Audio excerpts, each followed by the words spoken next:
it's Angie from Canterbury Trails Farm. I'm in the kitchen today and I'm going to show you how I make meatloaf. This is somebody's particular recipe. I just learned how to make meatloaf from about 4 different people throughout my life, and I sort of cobbled together the parts of every recipe that I and my family enjoyed, and this has become my go-to meatloaf recipe.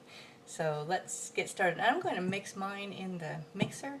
You don't have to do that if you don't have a mixer or you don't like to use a mixer. I know for years I didn't use a mixer. I just used my hands with gloves, and I'm going to be using gloves too. But since I have my mixer, it does make things a lot easier. First thing you need is 2 pounds of hamburger. Next, you're going to need a diced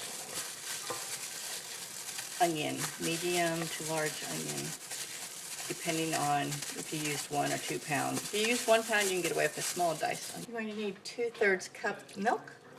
And again, I'm getting the directions for using 2 pounds of hamburger, so you might need less if you're making only 1 pound. 3 tablespoons of brown sugar.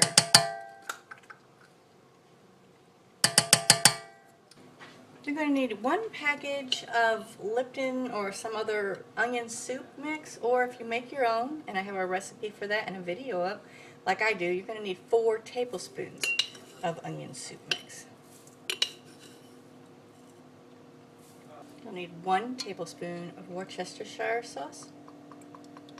And my recipe calls for about a 1/4 teaspoon of salt and pepper, but I just sort of always just do a few shakes. And also, just because I have a lot of it, I'm going to do a few shakes of parsley, dried parsley.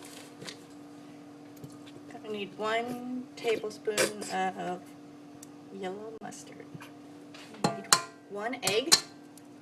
And you're going to need 2 cups of either oatmeal, breadcrumbs, or crushed crackers.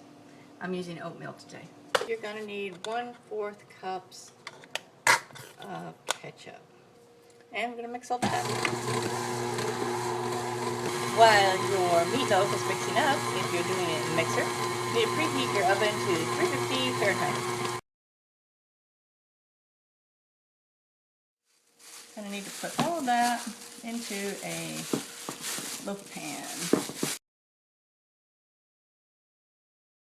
Put mine in a shallow baking dish in case the grease overflows. Doesn't make a big burning mess in my oven. And then to top it off, I'm going to need to put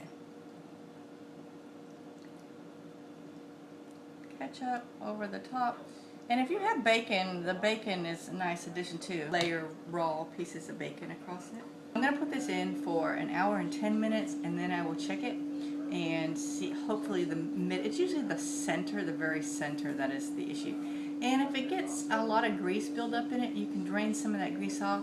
Just sort of tip it and pour some off into a cup or something, and then it will cook a little bit faster as well.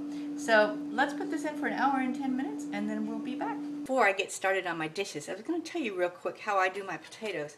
I started this years ago back when I was a teacher, and I was about 21 years old. And I didn't have very much money, and I literally had $100 to last for the whole month for food. So I scoured old cookbooks, and I grilled all the old ladies I knew to find ways to save money. One of those ways was making my rolls of foil last for years, like literally like 5 years. I don't use foil hardly at all.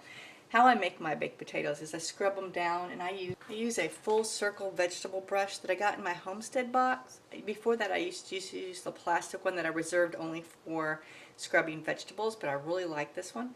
I take just a skewer, a shish kebab skewer. Don't mind my dirty dishes now. And I just take the potato, and I can do 3 or 4, but since I'm doing 2 skewers anyway, because it's a little crowded for 5, I just run my potatoes down on the skewer, and I'll just set those alongside my pan with my meatloaf in it. Just let them cook. I don't have to use any foil. The outside turns out real crisp and nice. The inside is just like a baked potato should be, and that way I don't have to use any foil. Alright, I have the meatloaf out of the oven, and I'm pretty sure it's done. I cut into it, and it looked pretty done.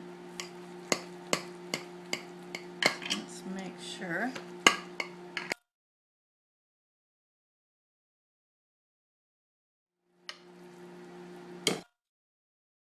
That is the meatloaf recipe, and that's the one I've used for years, and we like it. And it's pretty versatile as far as breadcrumbs, oatmeal, or crackers, and I've used all three. I've also used combinations of the three. Anyway, thank you for joining us today, and I hope you try this meatloaf recipe, and I hope you like it.